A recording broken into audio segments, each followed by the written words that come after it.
Yo, you guys, this is Blacklist of the Abyss, and you're watching my review for JoJo's Bizarre Adventure Part 3, Stardust Crusaders, Episode 13. Alright, and it's been announced that this anime is actually going to air for a full year, which means it'll probably get around 50 episodes. And, not gonna lie, not exactly what I thought I was signing up for. When it comes to long-running anime like that, I am much pickier with what I review. That's why I only review Hunter x Hunter and Shippuden as my long-running anime. So I didn't review Toriko or One Piece or anything else like that, or Space Brothers or anything. So I'm not dropping Stardust Crusaders reviews. However, I'm going to make them like my One Piece manga reviews and my Yamada and the Seven Witches manga reviews, in the sense that if I think an episode is an 8 out of 10 or higher, then I'll review it.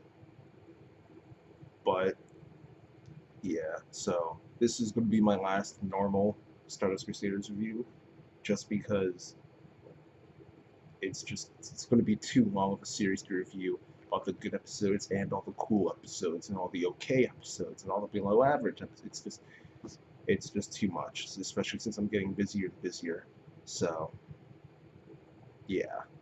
And notice how this review is late too, just because my weekends are like just tough, because I need them to relax because of how much stuff I have to do during the week. So that's why my weekend reviews are usually late, because I'm just busy trying to wind down from how busy I was during the week. So yeah, that's the little update for Stardust Crusaders. I'll only review episodes I think are 8 out of 10 or higher from now on. So with that being said, I actually thought this episode was good.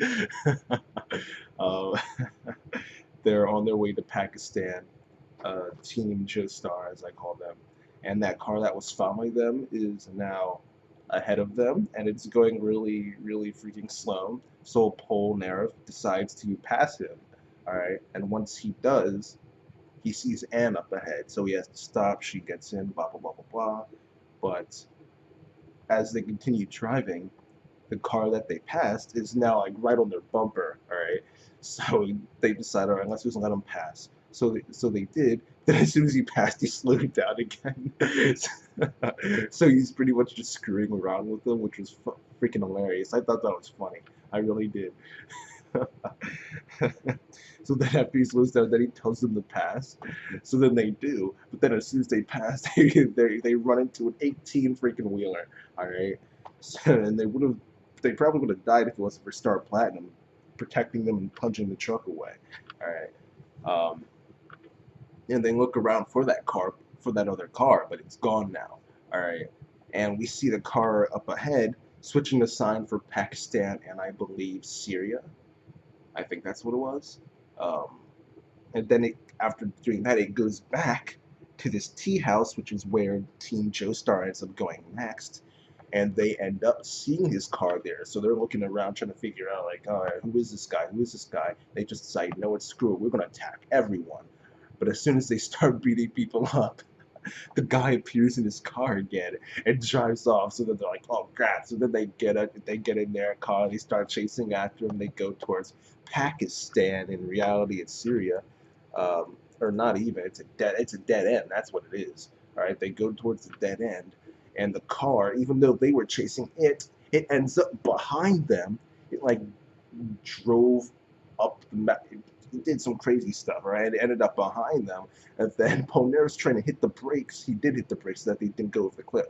But then the car runs into them and pushes them off the cliff, which, that was kind of Polnareff's fault, because he let go of the brakes, which means he wasn't putting up any resistance.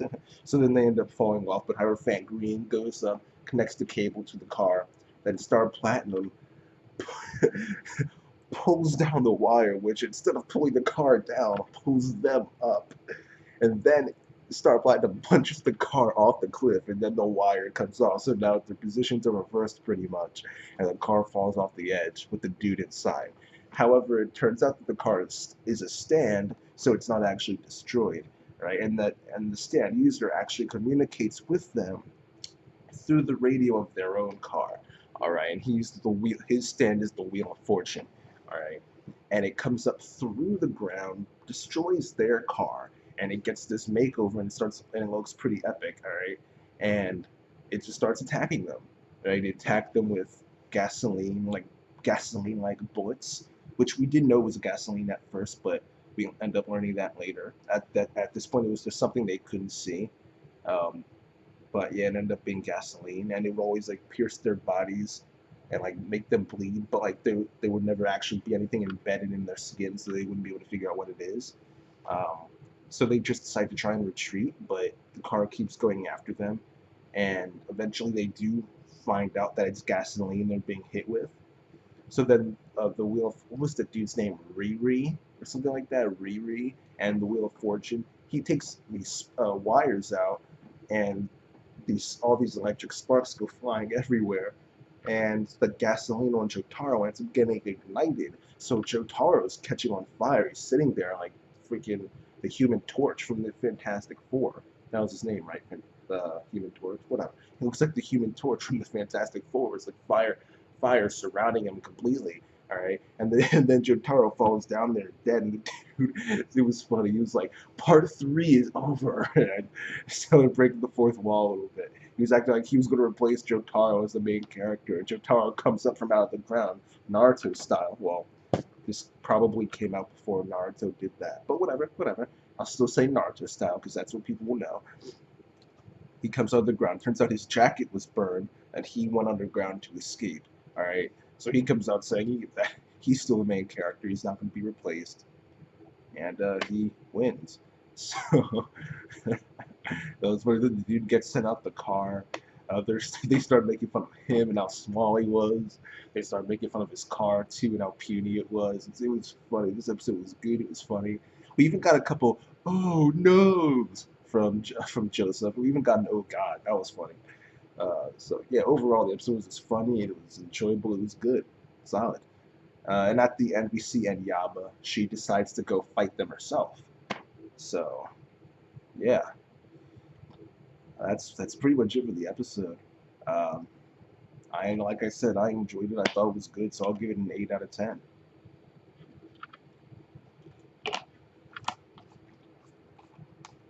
And that's that, you guys. Episode gets an 8 out of 10.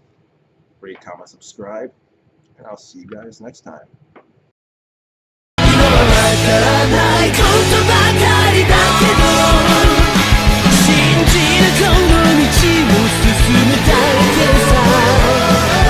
Thank you.